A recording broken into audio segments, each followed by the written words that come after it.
اس کو ہیبت نہیں کہتے، اس کو وقار نہیں کہتے، اس کو عزت نہیں کہتے، عزت تو اس سے کہتے ہیں تو ایک نکل ہزاروں لاکھوں دشمن تجھے سلامی دینے آئیں، وہ عزت تھی۔ محمد بن قاسم آیا، 17 سال کا نوجوان تھا، راجہ داہر کانپ گیا، راجپوتوں کی مونچھیں ڈھیلی ہو گئی۔ وہ روب تیرا کہاں گیا، وہ دبدبا تیرا کہاں گیا کہ عقبہ بن نافع افریقہ کے جنگل میں پہنچے، شیروں سے کہتے ہیں چیتو، بھیڑیوں، شیروں، سانپوں، اژدہوں، بچھوؤں، سنو محمد کا غلام ہوں صلی اللہ علیہ وسلم، جنگل جلدی سے خالی کرو، محمد کا غلام ہوں۔ شام تک جنگل خالی نہیں کیا، بد دعا بھی کر دوں گا تو دوزخ پہنچ جاؤ گے۔ محمد کے غلامی کی ٹھوکر ہاتھیوں تم برداشت نہیں کر سکتے ہو، اور شیر تو بہادر ہے لومڑیوں پر، اے شیر تو بہادر ہے گیدڑوں پر، اے شیر تو بہادر ہے بکریوں پر، لیکن میں محمد کا غلام ہوں، جلدی سے جنگل خالی کر۔ تاریخ گواہ ہے، ہسٹری گواہ ہے، ہر لینگویج کی ہسٹری اٹھاؤ۔ وہ مسلمان 20 سال کا نوجوان تھا، عقبہ بن نافع جس کا نام تھا، جس کے اعلان سے ہاتھی نے جنگل خالی کر دیا، شیر نے جنگل خالی کر دیا، سانپوں نے جنگل خالی کر دیا، تو وہ روب کہاں گیا، وہ دبدبا کہاں گیا؟ تیرے پیسے سے امریکہ کی بینک بھر گئی، تیرے پیسے سے یورپ کی بینکیں بھر گئی، سونا مسلمان کے پاس، تیل مسلمان کے پاس، دماغ مسلمان کے پاس، علم مسلمان کے پاس، ساری دولتیں اکٹھا ہونے کے باوجود ہوا نکلی ہوئی ہے۔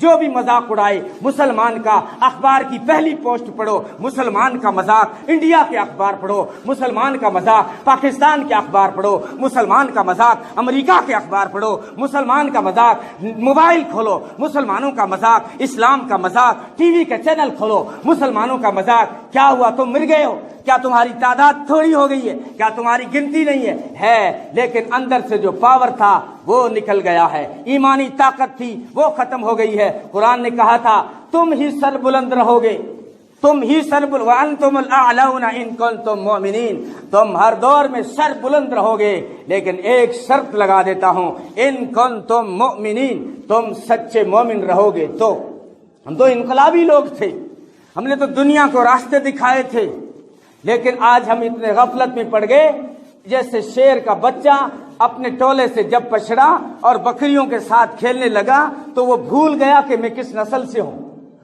کس نسل سے ہوں بھول گیا۔ پھر اس نے شیر کا بچہ ہونے کے باوجود گھاس کھانا شروع کر دی، بکریوں کے ساتھ رہنے سے یہ اثر ہوا۔ آج ہمارا بھی یہی حال ہے، ہم تو شیر کی اولاد تھے، ہم تو مسلمان تھے، ہم تو کلمے والے تھے، ہم تو اللہ والے تھے، ہم تو محمد والے تھے، ہم تو صحابہ والے تھے، لیکن دنیا کی چیزوں میں، دنیا کی بکریوں کے ساتھ کیا کھیلے کہ ہم بھول ہی گئے کہ ہم شیر کی اولاد بھی ہیں۔ اب کہ بلی کرے میاؤں کہ میں کنے جاؤں، تمہاری ہیبت سے دشمن لرز اٹھتے تھے، کانپ اٹھتے تھے۔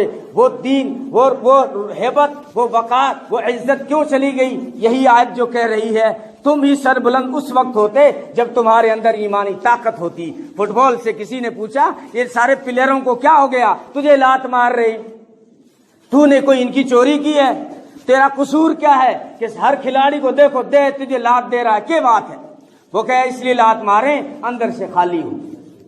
جس دن اپنے اندر اسٹیل بھر لو، کسی کے ماں کے جو ہے جنے میں یہ طاقت نہیں ہے کہ مجھے لات مارے۔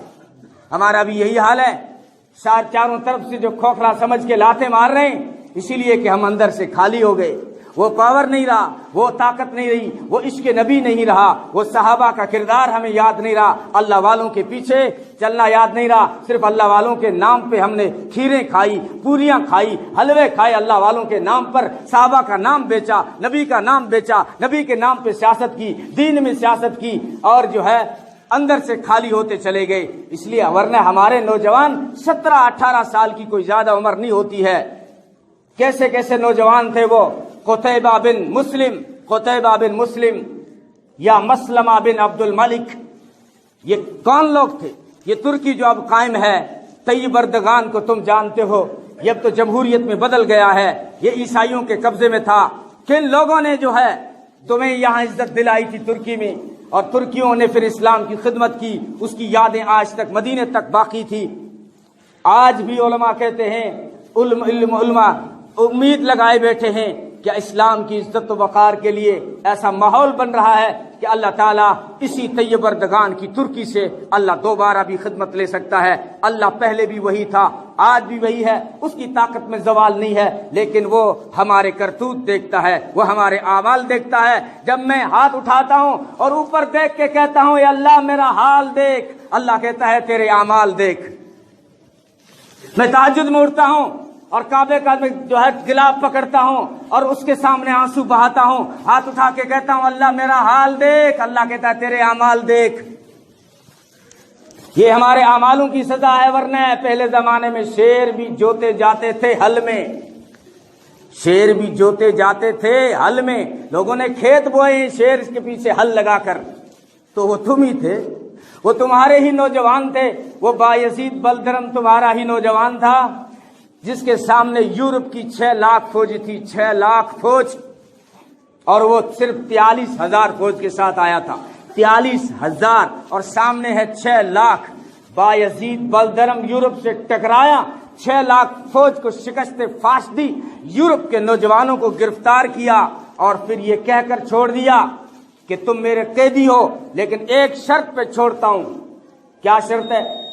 یہ شرط کہ ہمارے سامنے کبھی لڑائی مت لڑنا، نہیں، بلکہ یہ شرط لگا رہا ہوں کہ جاؤ 1 سال تیاری کرو، اگلے سال پھر مجھ سے ٹکرانا. اس شرط پہ تمہیں چھوڑتا ہوں. وہ تمہارے نوجوان تھے بایزید بلترم، انور پاشا، جس نے اپنی بیوی کے نام خط لکھا تھا. 6 مہینے جدائی ہو گئی تھی دلہن کو چھوڑے ہوئے. بیوی کا خط آیا محبت بھرا، مجھے بھول گئے، شب زفاف بھول گئے، میری زلفیں بھول گئے. عجیب انداز سے اس نے خط لکھا تھا. میرے ہونٹوں کی نزاکت بھول گئے، بیوی نے خط لکھا.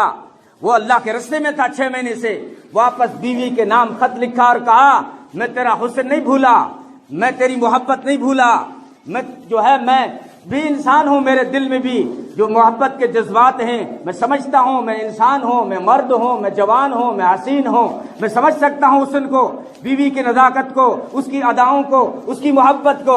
لیکن میری بیوی جی تو بہت کرتا ہے